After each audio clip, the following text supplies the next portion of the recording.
Good afternoon, everyone. My name is Mkhacwa, and I would like to welcome you to our webinar on Powering the Industry Smarter, the Case for Energy Efficiency. So in South Africa, CNI energy users face pressures to cut costs, reduce carbon, and build resilience. The simple truth is that energy efficiency is the fastest and most affordable way to decarbonize, optimizing what you have before investing in generation or storage. It's the first fuel, delivering savings, lower emissions, and stronger competitiveness.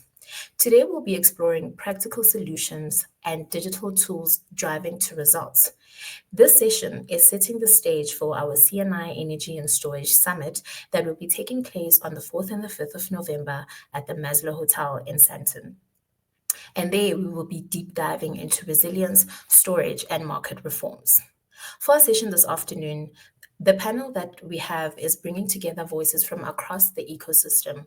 We have Faith Mkhacwa from SANEDI, who will be guiding today's discussions. We have Mkhacwa from Dis-Chem, who's going to be sharing how retail is aligning efficiency with ESG. And we also have Petrus Swanepoel from Mediclinic, who's going to be offering insights from healthcare operations.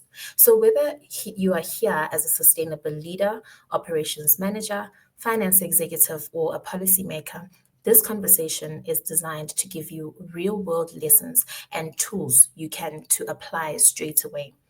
So thank you once again for joining us, and now let's dive in. I will now hand over to our moderator, Faith Mkhacwa, who will lead today's discussions.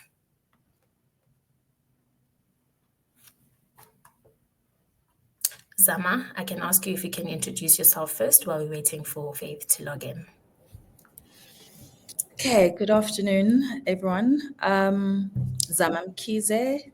Recently changed my surname to Pila. So if you see Pila online, just know that it's still myself.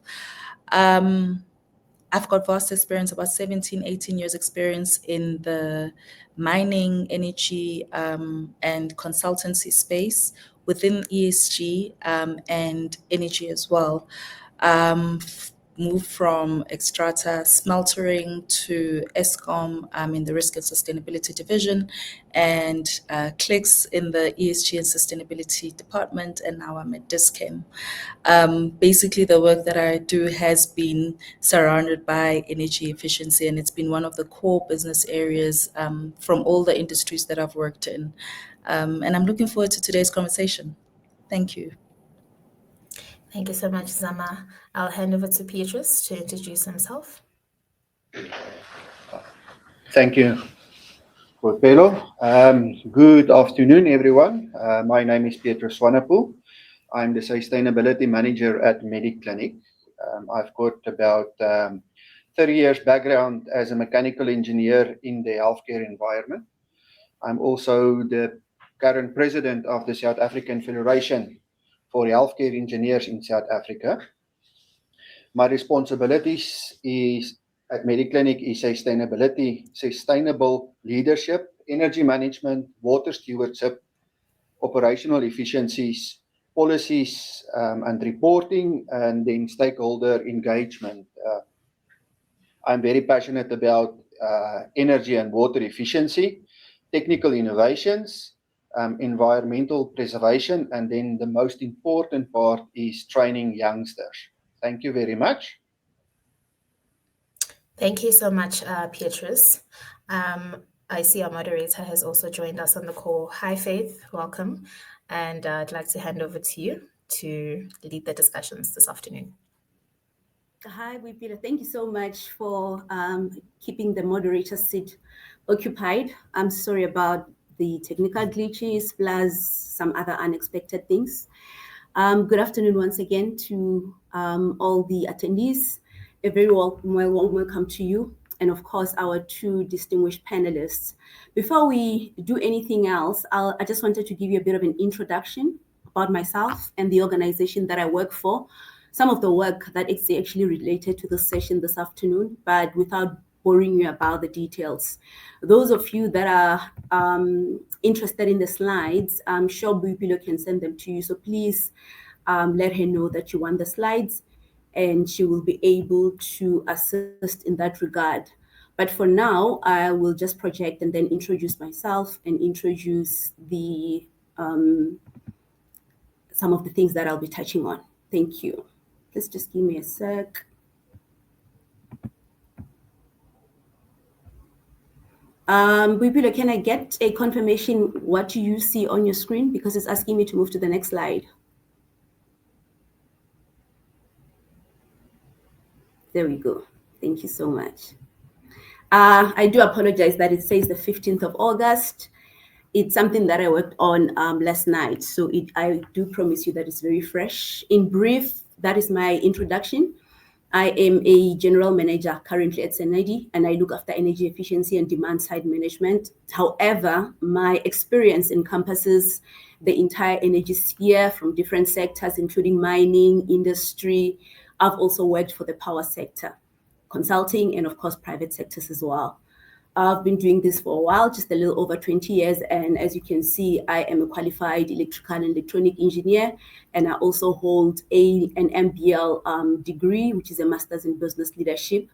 Over and above that, I've had an opportunity to lend my voice in specifically issues around women in energy through SAFI, which is a chapter of the Southern African Energy Efficiency Confederation. So I just wanted you to align maybe your thinking in terms of why we do what we do, specifically energy efficiency. Number one, to build a new power plant is very costly and it's going to take time. We don't have the money, and there are other technical issues, not necessarily speaking about energy supply, but also by the grid. As you know that in South Africa, we are all connected to one grid, which is limited in terms of flexibility. However, we see energy efficiency as a very strategic tool. It's cheap. It is a first fuel, as people mentioned, meaning it's readily available. We just have to implement. And we also don't have to start with CAPEX related type of projects. You can start by implementing the low-hanging fruit and then focus on matters that could be covered through your organization's OPEX before you eventually get to CAPEX. There are also ways of covering cost or recovering cost, and I'm gonna share some of it with you later on. So at SANEDI, we have a very special focus on all aspects of energy efficiency, but this slide speaks specifically of energy performance certificates in buildings, commercial buildings, that is. So that is buildings that are 1,000 square meters and above.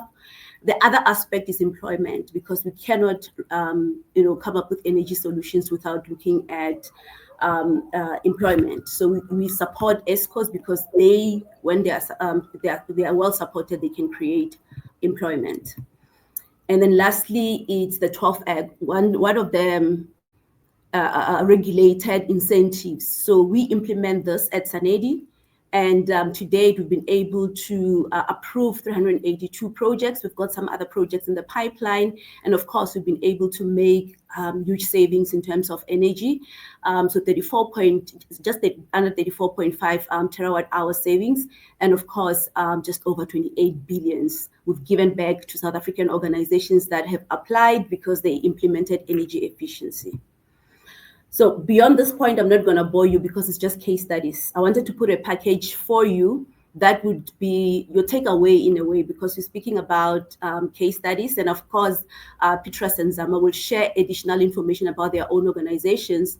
But the case studies that I'm solely focusing on are some of the entities that applied for 12L tax incentives and they've received some tax rebates. So we are pretty sure that they're doing some wonderful energy efficiency work there as well. So before I do anything, our panelists have already introduced themselves. I just want to pose a standard question that will obviously help us in terms of their individual perspective. So first and foremost, for both Petrus and Zama, congratulations on the work that you are doing in your respective organizations with regards to energy efficiency. I know it's not easy. It takes somebody who's committed and really focused. So well done already on that. But before we go too far, can you perhaps share with our audience what have been the most challenging aspects of this journey and how you've been able to overcome those challenges? So the question is for both of you with respect to energy efficiency within your organizations. Thanks.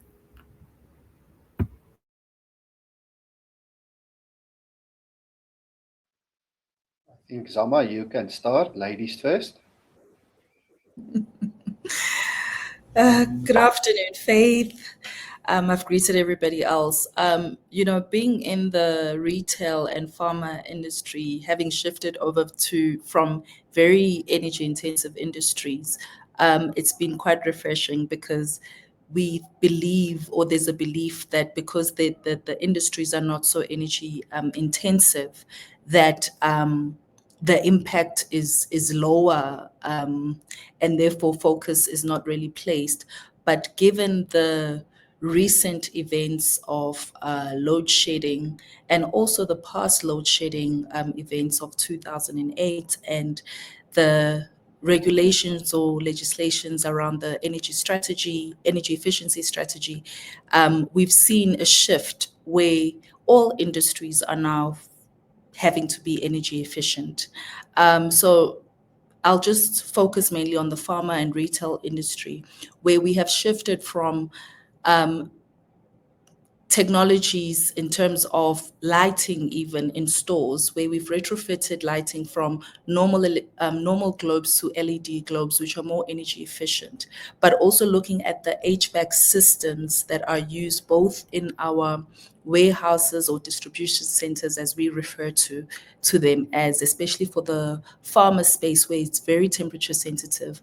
We've had to really look at how we increase efficiencies in those spaces as well to reduce the amount of energy we use, but also just making sure, for example, that the cooling systems are highly insulated for us to be able to then continue to perform and be able to provide medication at the temperature that it's required. It also helps manage stock in terms of not having medication go off or medication not perform at its what you call this, or at its best, because we make sure that we deliver medication that is at its correct temperature and maintain the consistency of that medication for it to be able to be as effective.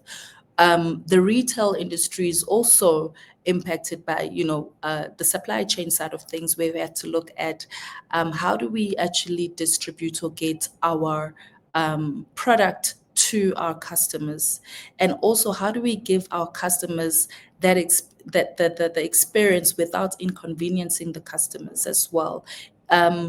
Technologies or IT technologies such as online purchasing, online consultations have really improved efficiency in terms of the service we provide, but also contributing towards the reduction of the carbon footprint, which I think is part and parcel of the shift towards energy efficiencies. It's mainly around load shedding, but also secondly around the issues such as climate change, which we need to abate and work on reducing our carbon footprint holistically, as all industries need to.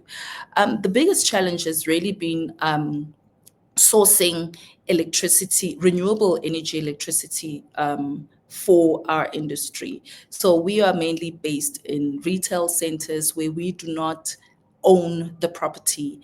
And you find that in those instances, then having access to renewable electricity, which is where the largest footprint lies in retail, with most retailers having over 300 stores nationwide and even outside the country, the footprint in terms of electricity use then is quite significant. But we struggle to then reduce that footprint because we aren't able to get renewable energy into our stores. So that's one of the challenges that I can just think of at this moment, Faith. Thanks.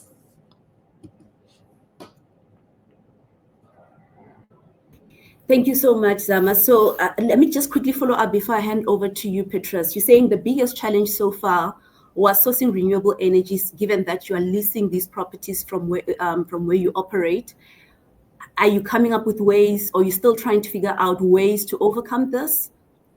Yes, definitely. So we are constantly negotiating with landlords to ensure that we are able to access renewable energy through the landlords, even though the capacity for the malls, the built-in capacity was really built for the accessways of the malls, the escalators and the lifts in the malls. But there are a number of stores where you find that already we are accessing renewable energy through the landlords, but it's still a long way to go. It does require more of a collaborative effort, not just between the one retailer and the landlord, but maybe a collective effort between the retailers so that we can see how we can collectively contribute, because we're all based in the same malls, especially in the Joburg and metro cities. Absolutely. Thank you so much. So I'm going to hand over to you. Same question, Petros, focusing on the challenge. And if you may, zoom into a very specific energy efficiency related challenge, but also do share with us how you were able to overcome it. Thanks, Faith. I think if I share with you the journey that we have with regards to energy and energy efficiency, I think everything starts with a goal.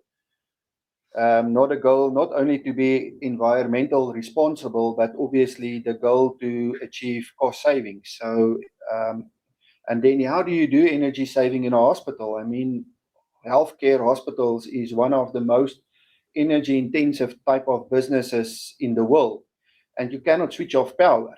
And then what makes it a bit more complicated in a hospital is that you've got various electrical systems, reticulation systems to keep the patient safe. I mean, you don't want to switch off the power in a ICU or a theater, for instance, not even for load shedding. So it makes it complicated and maybe a bit more challenging.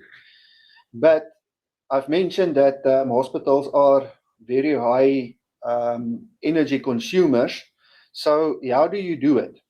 How do you implement an energy reduction strategy? So again, our goal is to reduce our carbon footprint. Obviously, South Africa have procurement of coal-generated power that obviously have a negative impact on any business's carbon footprint report. We're also experiencing lately with load shedding, hopefully it's something of the past, whereby you are using diesel, which is maybe not that intensive on your footprint, but very expensive. So at Mediclinic, we've implemented a 3-tier strategy. And the first tier is obviously implement as much as possible on-site renewable energy on your hospital. And the challenge here is that facilities, you need space. You need space to install PV panels. And especially if you've got a multi-storage building, you will very soon find that you not have enough space in relation to the energy that you're using. So there is challenges. You cannot cover a hospital's total load in a majority of cases with PV only, and our load profile is also of such a nature that even at night we are consuming energy. So on-site renewables, and then our view is that then we need to substitute the amount of green energy that we cannot produce ourselves by wheeling. So we all know the wheeling framework at this stage. And then very important, and the subject of this webinar is energy efficiency. You cannot, and I think there's still a lot of people who think that you only install PV in your or on-site renewables, let's call it, and you sort it. Yes. And you must think about the degeneration of that PV panels, the plant. You will need to replace probably your inverters in year 10, 15. Do you keep that in account? That plant is going to generate less energy for the next few years. Technology is driving businesses at this stage, and you will keep on adding new technology. If you sit and look at the technology that you add into a business, it's not always that you are using less energy. I had the example this morning about this normal Wi-Fi repeaters that you have in your ceiling. It's nice having cell phone and connect to the Wi-Fi. So that thing starts out many years ago with a certain energy load. So it needed X amount of energy and the signals was low. These days you're getting very strong Wi-Fi signals. So that little device that's sitting there in your ceiling needs to get replaced every 3 or 4 years to keep up with your demand on your technology. And immediately that little small device is becoming more energy intense than the previous ones. So somewhere in your process, in your lines, you need to implement something that will either stabilize or reduce your energy consumption going forward. So that is the third tier of our strategy, is implementing that energy reduction initiatives. And obviously, to start with it, you need to measure. You need to know what is going on in your facilities. Not only your facilities, your bigger plants that you have in your facility or your business. As soon as you have more than one, you need to start to compare them against each other to see which one is using more energy and which one is using less, and go and learn what is the reasons. After that, you obviously start with technology. Start changing technology, and I will share an example of technology just a bit later on.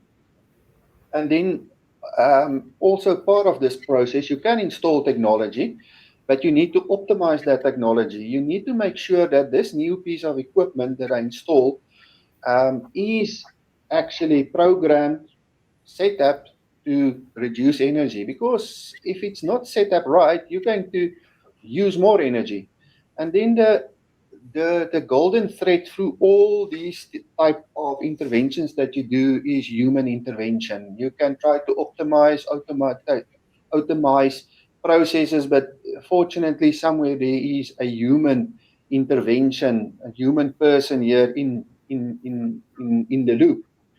And the example that we experienced many years ago, I replaced lights and replaced the old fluorescent lights with new LED lights. And I walk into this little 3-room bedroom for patients, and all the lights is on it, but there's no patient in the bed. So I went and I asked the department then, I said, but why don't you switch off the lights? There's no patients, the room is clean, nobody working there. And then she turned around and said, but you installed new energy efficiency lights, so I can use it because I'm using less. And that's a typical example of our human awareness, that people don't understand that if you don't need it, don't use it. So yeah, and then I think challenges that we're experiencing going forward, I think definitely on the wheeling side, getting wheeling is a buzzword for the last 4 years, but movement with regards to regulations, opening up for wheeling boundaries, it's just a nightmare at this stage.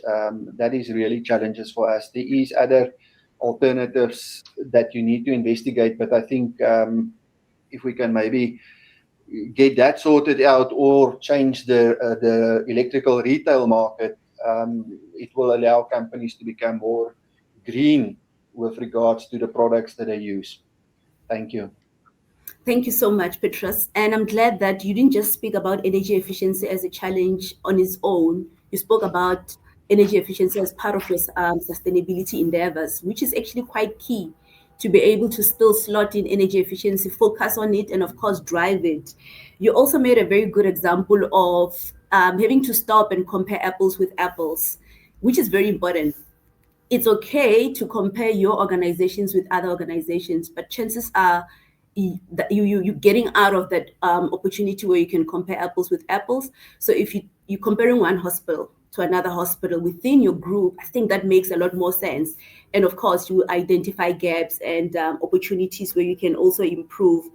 The other thing, before I hand back to Zama, you also mentioned the systematic approach, which is very key. You said you cannot look at just systems, you cannot just look at consumption. And of course, you brought in the human aspect. And I think that is a very strong message to take away today, because if you don't have a system, you'll be going around in circle. You'll get to a point where it's 12 months, 20 months down the line, you're trying to see the impact and it's not there. So you need somewhat a systematic approach. So before I hand over to Zama, I wanted to just confirm with you, with regards to energy efficiency, do you use, or do you have a system that you follow, or a standard that you based your systematic approach on? Yeah. Actually, information with regards to healthcare facilities is not that available, and then again, even if you compare two hospitals to each other, there is so many variables that plays a role. We're trying to get our best in doing and getting to a standard. So from our side, we do have a SCADA system that measures our electricity continuously. We try to draw up reports with our own intensity indicators. So every hospital, our focus is not only on electricity, we are focusing on water and waste as well. So every year we draw up targets, and the ownership of that targets belongs to the hospital. So at the end of the year, we will send out a little spreadsheet to all the hospitals and say, listen, we need your targets for the next financial year. Please try to improve, and we give them an indication of what is the best hospital, what is the worst hospital. We give them indication, and more or less they can compare themselves with hospitals that's more or less similar to them. So if your results is good, then you need to maintain what you're doing. If your results is bad, you need to improve. And then the hospital draw up a monthly water, energy, and waste target. And then every month we measure them against that target. And that is one of the ways of keeping that human intervention alive, that people know that at the end of the month, somebody is going to measure me, somebody is going to ask questions. If I'm not performing as I should perform against my target, I need to complete action plans. And the reason for this is more to make sure the human intervention stays alive, that people don't forget to switch off the lights because it's LED panels. I'll still need to switch them off. And hopefully by implementing a system like this, it's not only the business that benefit from it, but if you can take, as a staff member, can take this home, I mean, you'll save water at home, you'll save water or electricity at home. It's a financial benefit to you yourself. So that is what we're trying to keep the energy efficiency side and the human intervention side alive, with using measurement tools that we've developed and used for a few years now. Thank you so much. Yeah, and I'm glad you brought the two elements, which of course I'm going to lead the next question for Zama. But the first one I want to touch on is congratulations on being able to incorporate water, because it's quite key. We are a water scarce country. But we've also, studies upon studies have taught us that there is evidence to back up that if you focus on energy efficiency more often, you'll also see a reduction or a saving in water usage as well. Case in point, our power stations, our coal-fired power stations in South Africa, they do report an energy reduction or an improvement in energy saving, and of course, an improvement in water, and there is a relationship there. So sticking with the human aspect, because there's a real big human aspect in energy efficiency, there are just things that the people who operate in these facilities must do and maintain the behavior to continue to improve energy efficiency. So Zama, in your case, and I understand and I can appreciate the level of difficulty it might be, given that it's not just the employees, but it's also the retail customers. Can you speak to us about the importance of promoting behavioral change, and how difficult has it been for your specific area? Sure. Behavioral change comes with the business culture and how the business actually takes energy efficiency seriously.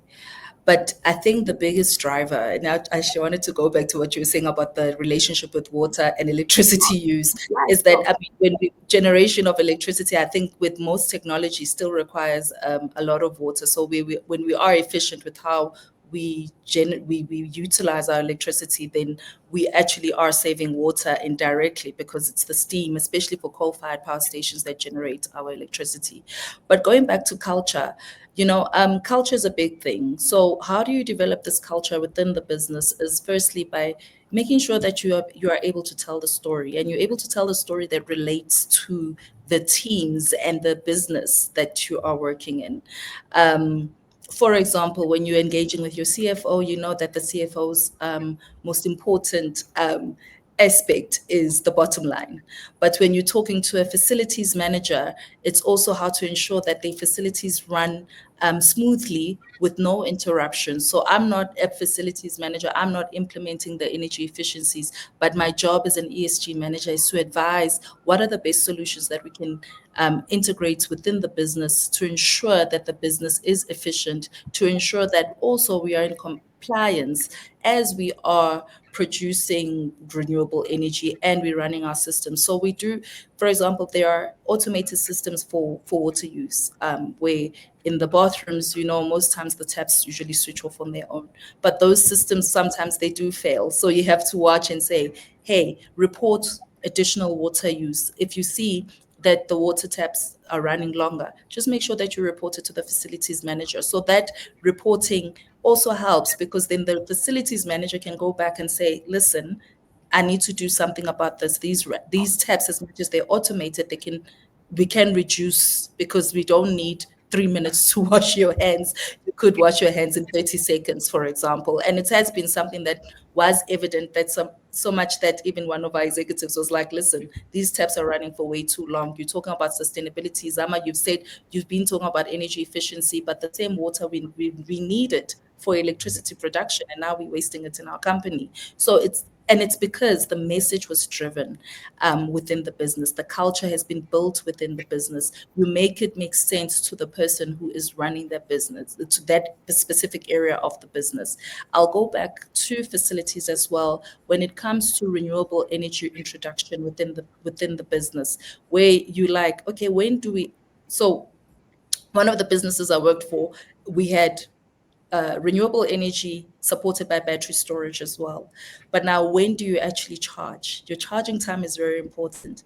Are you charging at night? Are you charging during the day? Also, when do you alternate the use of grid electricity with the use of your renewable energy as well? That played an important factor to understand the financial contribution towards being efficient, because there has to be financial efficiency alongside the energy efficiency for the business. Each business area, we all know that financial savings are important for each business area, but also setting those targets, as Petrus had mentioned. You have to set targets, but you have to set targets that are realistic to each area. You can't set a renewable energy that this company, as a company, we are planning on reducing increasing our renewable energy use by 10%. But what does that look like for me within my business area? When are we utilizing renewable energy? Are we needing to actually turn on all the lights, or do we actually have enough natural light coming into the building? As much as your building design also forms part and parcel of that. When you are renovating your facilities, are you thinking of expansion? So one of the areas as well was, when there was an expansion of one building, we had to think, can we actually have more solar built onto these structures in order for us to be able to have that facilitation and integration in our energy use within the business? When it comes to route optimization as well, that came as part of the culture, but the message that was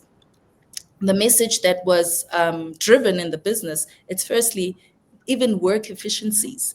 Now the delivery guy does not have to sit for hours on end delivering product from one place to the next, You optimize your routes so that those routes, a person that fully understands what routes they're going to take, but how much are we saving in terms of the petrol or diesel that we're using to get product from one place to the next? When you come into the introduction of EVs, when do you charge the vehicles? When are those vehicles required in terms of use? What time do you need to use them? Those are all the elements that you play into the discussion, but also is my biggest issue as a sustainability manager is the carbon footprint.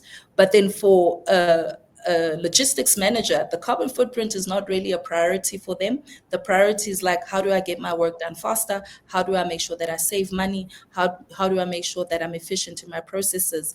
And obviously save in fuel consumption as well. So they're looking at it in terms of saving fuel consumption, but there is an energy efficiency component to that. So that's how you drive that. Over and above that, the regular employee within the business, also through communications via emails, the screens, customer-facing screens that employees can also see. So there's a lot of email communications, there's a lot of activations within the business where you talk energy saving, where you talk like reuse of materials, because the reuse of waste materials, actually circularity, circular economy, also part and parcel does contribute towards energy efficiency, because now you're not regenerating the same product more than once.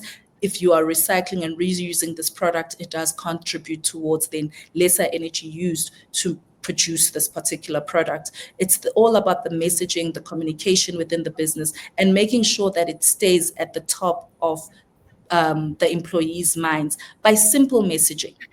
You know, are we thinking about the future? Are we thinking about our children? When you're saving electricity, not just in your own, in the company, in the messaging, we talk about saving electricity within the business, being efficient in your electricity use within the business. But these efficiencies, you can also build them into your home. And what is the actual benefit for you? When you are at home, when you switch off that light, what does it do with your bill? When you're not switching on your heater throughout the day or leaving your lights on throughout the day, how does that benefit you and your financial pockets as well as an individual? So the messaging on the individual impact on a person, as well as the messaging in terms of the work that they do and the contribution that they make in the business, also contributes quite significantly to the change in culture. KPIs, yes, there are KPIs around energy use, the energy use targets, but also energy reduction in the processes that we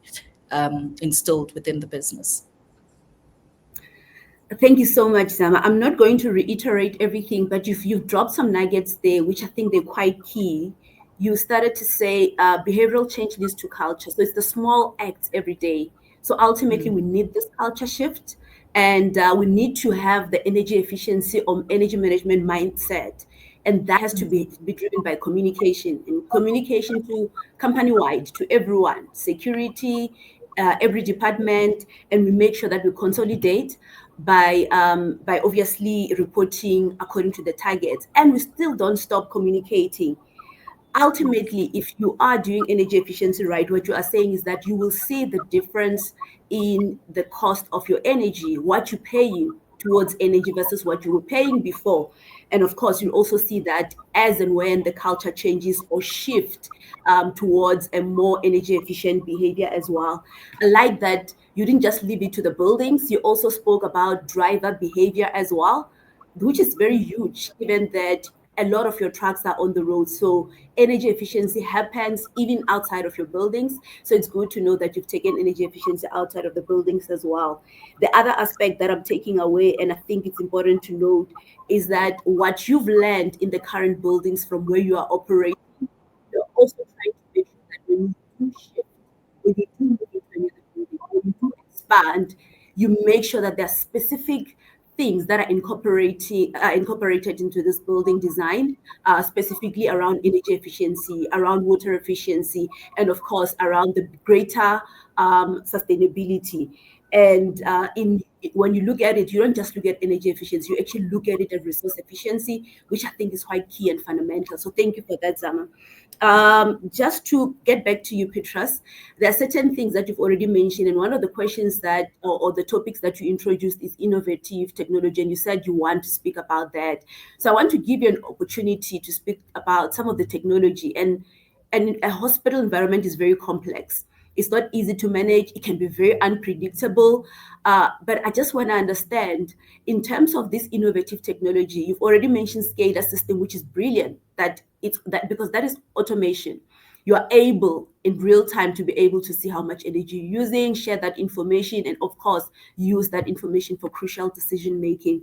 But what are the other innovative type of technologies that you believe you've tried, and those technologies are contributing to towards some of your energy efficiency endeavors.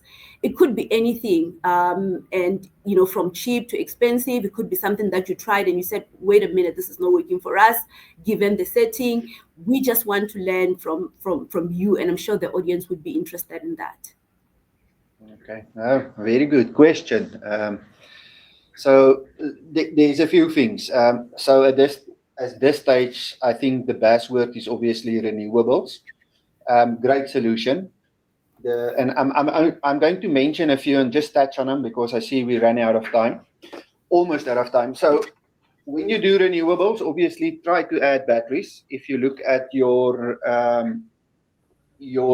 demand, your time of use, it doesn't really make that much sense to install only PV. You need to add batteries, and then obviously if you go that route, make sure you install a clever device that controls your system, especially if you've got generators included. Install a microgrid controller. In hospitals, we don't want patients to shower or bath in cold water, so hot water is a very good challenge for us as well. The technology on heat pumps have changed. The technology and efficiency of solar panels, solar hot water panels haven't changed that much, but starting to integrate it more with a more clever heat pump and with heat recovery from a second source like a laundry, it actually works. I'm not going to touch on lights, or maybe I must touch on lights. So lights, we started with fluorescent tubes, and then we jumped to LED. And on LED, the energy consumption of LEDs didn't improve that much. But now the technology around the LED lights have improved. So I can dim it at a cheaper rate than prior to the invention move from fluorescent to LEDs. It's becoming cheaper. The sensors that's built into LED lights is becoming cheaper. So there is more innovative ways of controlling your lighting load. And I think the last one, which is a very interesting one for me, is that we're playing around with now, is that, again, and this is something that you can use at home. So if you go into a shower, the first thing that you do, you open the mixer and you wait for the water to be the right temperature, then you get into the shower. So we are testing a device now that you push a little button and nothing will happen. No water will come out of the rose until that water is the right temperature. And then it will open up and you can get into your shower, and it obviously time your shower as well. So you can set it for 2 minutes, 5 minutes, 3 minutes. Very interesting device. Especially where you've got your point of use of your bathroom geyser, whatever is far away from your source. We're testing that now, and it's not only saving you electricity, but it's also saving you water. Development in technology is available, and especially if you just look outside the borders and technology, global technology that's available. There is so much technology available. Make sure it's supported in South Africa. Very important, and understand the technology, how it's used. I think other one where we can expect a lot of changes coming is obviously on your HVAC equipment, your heating, ventilation, and air cons. I think just your normal aircon, the technology that's built into the normal aircon, that you can use more sensors, more devices on that, is becoming available, and it's a standard feature. So that in a nutshell, I've got a long list, but that's in a nutshell. We appreciate giving us just the high level part of it, and we also make some good points, and I'm glad that you highlighted the fact that some technologies tend to focus on one thing. You save energy when you're actually wasting water, because you have to obviously open the tap and let it run, take the temperature after 30 seconds or so. So I'm glad that this new technology brings the best of both worlds. I need help from Boipelo in terms of the questions. Oh, yes, I can see. You said we have 2 questions in the comment section, Faith. Reference for you when you open the Q&A. I think because we've hit the 10 to 3 mark, this is the perfect time to ask questions, especially to our panelists. You saying the questions? Let me see. Peter, maybe you can assist by reading out the questions, or let me see. Let's see, go to comments. Okay. So Militia says, please advise if the session is being recorded or shared. I think that's not a technical question, but Peter can advise on that. I am not sure personally. And then there's a question from Raymond, and he's saying, have either of you made or are feeling pressure to make a net zero target? If so, what is your strategy?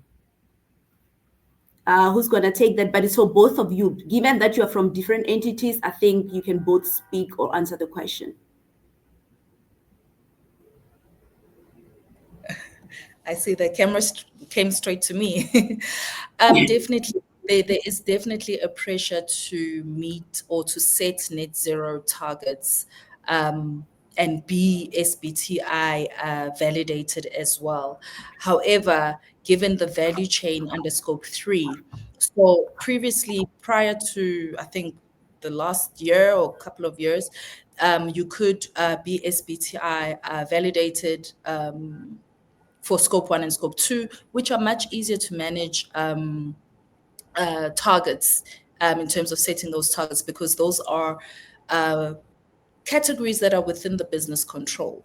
But when you look at scope 3, the value chain, the expectation, if you're saying you're going to meet a net zero target, the expectation is that you need to actually be able to include all the categories under scope 3, especially those that are relevant to your business. The struggle with that has been, for example, if you had to report on your product in terms of your value chain, how do you get all that data from your suppliers, especially given the context that we live in South Africa, where we are trying to establish small, medium enterprises who do not have ESG or sustainability goals in place as yet. But part and parcel of that, there is work towards engaging suppliers, training suppliers, so that suppliers start to understand, especially the small, medium enterprises, start to understand what the requirements are when it comes to the carbon footprint and what should they look out for and what should they report on.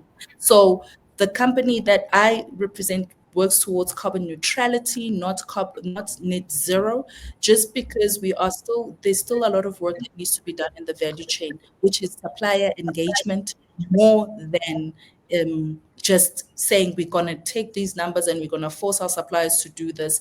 We won't be able to get that done, and we won't get buy-in from our suppliers, which means that we would have to shift and move towards big enterprises if we want to then get to a point where we're reporting full scope 3. And for the South African context, it's not that easy, but it depends, I think, from business to business and the spread of your value chain as well, and the controls that you have over your value chain. But there's definitely a lot of work that is going into that for all industries, but including my business area as well. Thanks.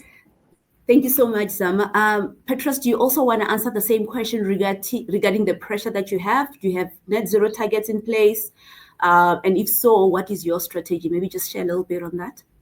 I think Zama have explained the difference between net zero and carbon neutral quite well. And we do have the same view that we rather go for carbon neutral by 2030. That is Mediclinic's target. And the big challenge is obviously the scope 3 side of the business. So that we do have it. We have measuring our carbon footprint for, I'm not sure, 6-7 years now.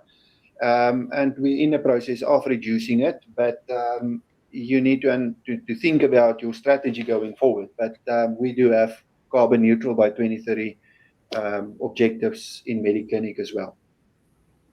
Thank you so much. I don't see any other questions, save for the comments, which, given the time, I'm not going to go through all of them.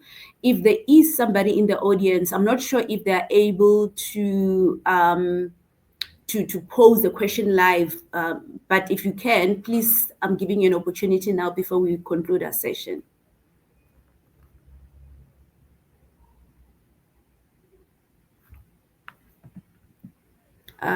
Going once, going twice, gone. I take it either the audience have some questions, they'd rather email them or send them much later. But in the meantime, I do want some concluding remarks from our panelists, and that also speaks to part and parcel of implementing energy efficiency. So for you, Petrus, can you please focus slightly on the policies or rather the regulatory framework, policies, standards, regulations that drive energy efficiency? In South Africa, we have a lot of them, but I want you to speak specifically of the ones that you are using or complying with in your drive for more energy efficient operations.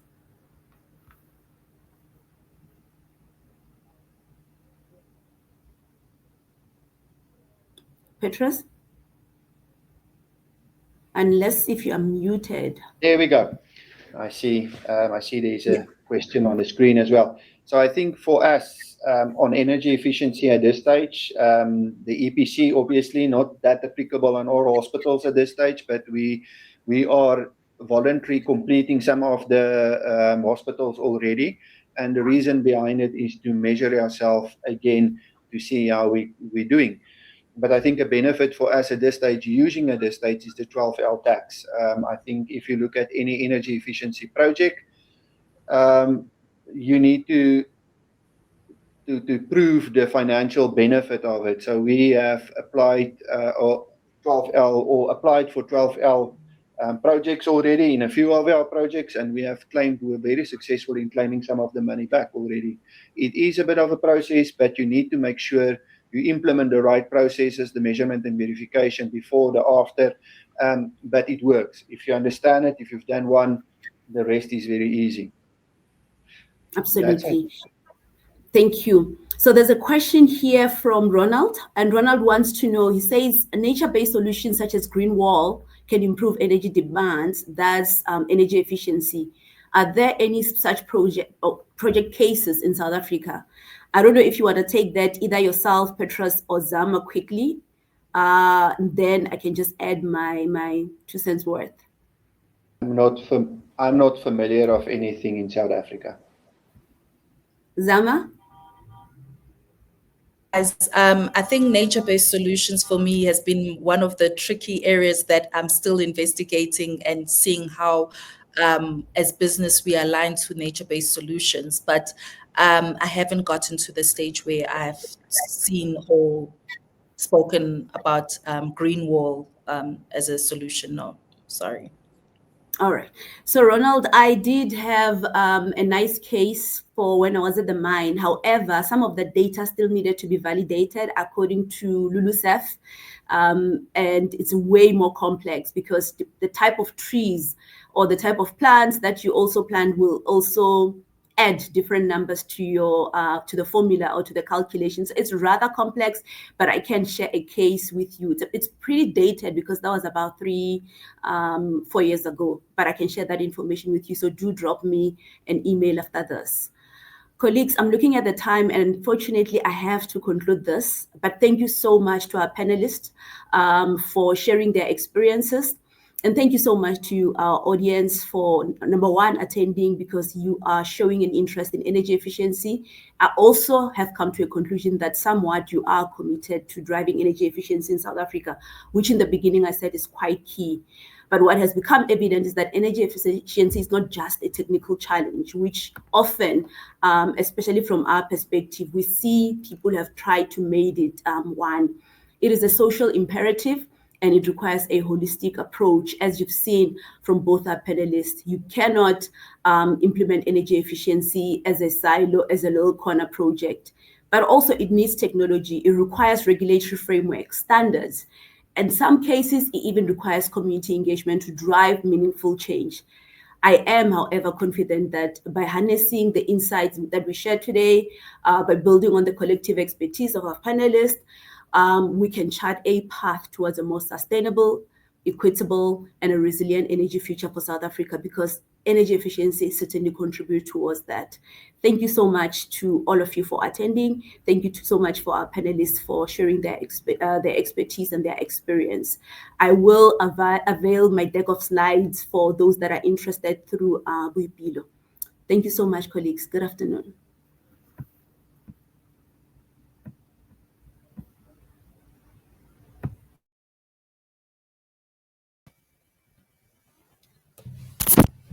Thank you, everyone, for attending. Thank you to the panel. Thank you, Faith, for leading the discussions. It was a very, very productive discussion.